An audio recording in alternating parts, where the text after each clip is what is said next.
Morning students, आज हम start कर रहे हैं पाठ 15 एक और गुरु दक्षिणा। तो चलते हैं। प्राचीन काल में विद्यार्थी गुरु के आश्रम में रह के अध्ययन करते थे। जैसे आप सभी स्कूल जाके पढ़ाई करते हैं, तो पुराने समय में क्या होता था कि जो स्टूडेंट्स थे, जो छात्र थे, वो आश्रम में जाके पढ़ा करते थे। जो गुरु थे वो समय समय पर अपने शिष्यों की बुद्धि की परीक्षा लेते थे। इससे शिष्य के निपुण होने का ज्ञान होता था। शिक्षा पूरी होने पर विद्यार्थी अपने गुरु को स्वेच्छा से गुरु दक्षिणा देते थे। कभी कभी गुरु उनकी परीक्षा लेने के लिए गुरु दक्षिणा मांग लेते थे। इस कथा में एक अनोखी गुरु दक्षिणा देने का विवरण हम पढ़ेंगे। एक थे ऋषि, गंगा तट पर उनका आश्रम था। मीलों लंबा चौड़ा, बहुत से शिष्य आश्रम में रहते थे। आश्रम में अनेक गायें थी। हिरणों के झुंड आश्रम में चौकड़ी मारते थे, उछलते कूदते फिरते थे।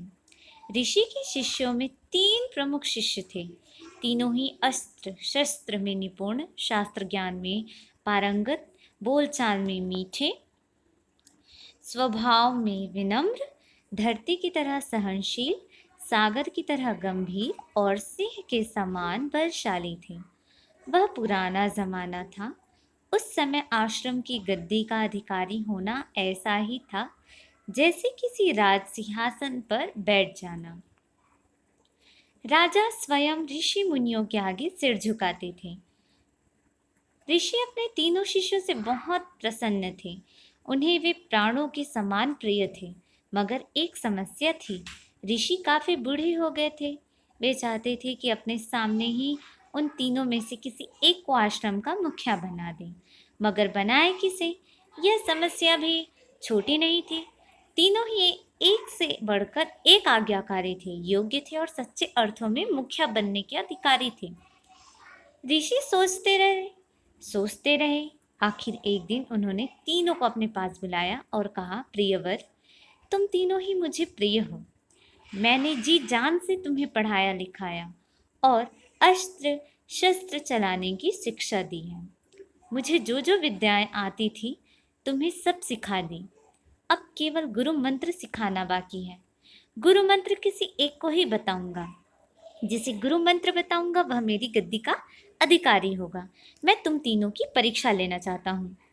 मतलब कि जो परीक्षा में पास होगा उसे गुरु मंत्र भी बताऊंगा और उसका वो ही मेरी गद्दी का असली अधिकारी होगा। ऐसा कौन कहते हैं? उनके गुरु। ऋषि की बात सुनकर तीनों ने सिर झुका लिया।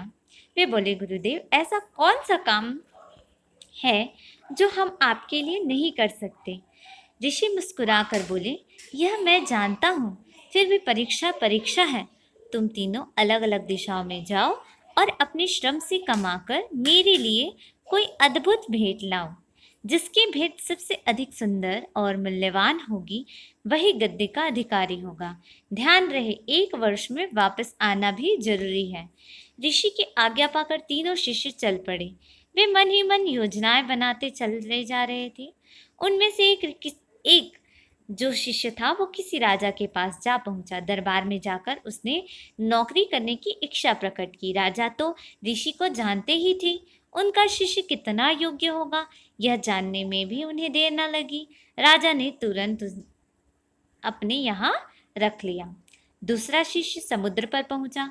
वह मछुआरों की बस्ती में गया और उनसे गोता लगाने की विद्या सीखने लगा। कुछ ही दिनों में वह भी कुशल गोताकार बन गया। तीसरा शिष्य चलते चलते एक गांव में पहुंचा। गांव उजाड़ था। घर थे, जानवर थे, बच्चे थे, महिलाएं थी, मगर पुरुष एक भी नहीं था। उसे बड़ा आश्चर्य हुआ। मालूम पड़ा कि यहाँ अकाल पड़ा है। कई वर्षों से पर्याप्त वर्षा नहीं हुई है। सभी लोग सहायता के लिए राजा के पास गए हैं। यह सोच में पड़ गया, फिर चल पड़ा अपने रास्ते पर। मगर उसे ज्यादा दूर नहीं जाना पड़ा। सामने से गांव वालों की भीड़ आ रही थी। वे उदास थे और राजा को बुरा भला कह रहे थे। यह जानकर ऋषि के शिष्य को हंसी आ गई। एक राहगीर को हंसता देख गांव वालों को बुरा लगा। वे बोले, आप हंसे क्यों? हंसी तो मुझे तुम्हारी मूर्खता पर आ रही है। हमारी मूर्खता पर? ऐसा कौन कहता है? गांव वाले। अकाल ने हमें तबाह कर दिया, भूखों मरने की नौबत आ गई है। हम सहायता के लिए राजा के पास गए थे, उसने भी हमारी सहायता नहीं की। आप हमें मूर्ख बता रहे हैं, शिष्य को कहते हैं गांव वाले। तो शिष्य बोलता है, हाँ मैं ठीक कह रहा हूँ, तुम सैकड़ों आदमी मिलकर कुछ नहीं कर सकते तो राजा अकेला क्या कर लेगा। आदमी सहायता करने के लिए पैदा हुआ है। ऋषि के शिष्य की बात सुनकर सारे लोग सोच में पड़ गए। वे बोले, भैया तुम तो चमत्कारी लगते हो, हम क्या जाने, चलो तुम ही हमारे दुखों को दूर कर दो। तो शिष्य कहता है, मैं ही क्यों, तुम स्वयं हाथ उठाओ, कदम बढ़ाओ, हिम्मत से क्या नहीं हो सकता, उठाओ फाल कुदाल, कुएं खोदो, प्यासी धरती की प्यास बुझाओ। शिष्य बोला, कुएं कुएं तो गांव में है, मगर सारे सूख रहे हैं, उनमें पानी नहीं तो नए कुओं में कहाँ से आएगा। गांव वाले बोले। गांव वालों की बात सुनकर ऋषि का शिष्य मुस्कुराया। वह बोला, कुओं को सूखने की स्थिति में किसने पहुंचाया। क्या तुम लोगों ने कभी जल संरक्षण के कोई उपाय किए हैं। तुम सब लेने की धुन में लगे रहते हो, देने की बात किसी ने नहीं सोची, उसी का फल आज भुगत रहे हो।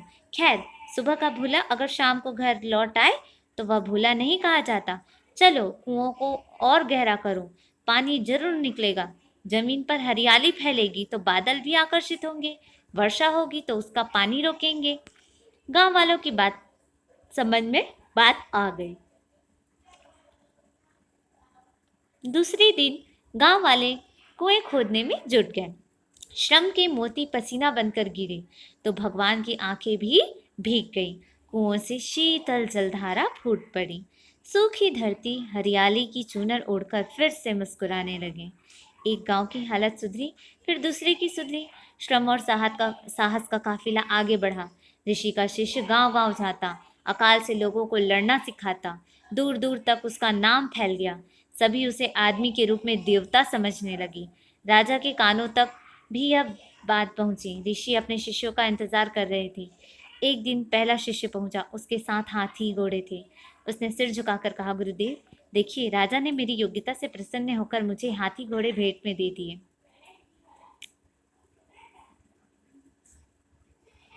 ऋषि मुस्कुराए और चुप रहे। दूसरे दिन दूसरा शिष्य आया। उसने समुद्र से बहुत सारे बहुमूल्य मोती इकट्ठे किए थे। ऋषि ने मोतियों की पोटली को ली और एक और रख दी और कुछ नहीं कहा। पूरा वर्ष बीत गया, तीसरा शिष्य नहीं लौटा। दोनों शिष्यों को लेकर ऋषि उसकी खोज में चल पड़े। राज दरबारों में गए मगर पता नहीं चला। नगरों में ढूंढा, किसी ने कुछ नहीं बताया। रास्ते में शाही पालकी जा रही थी।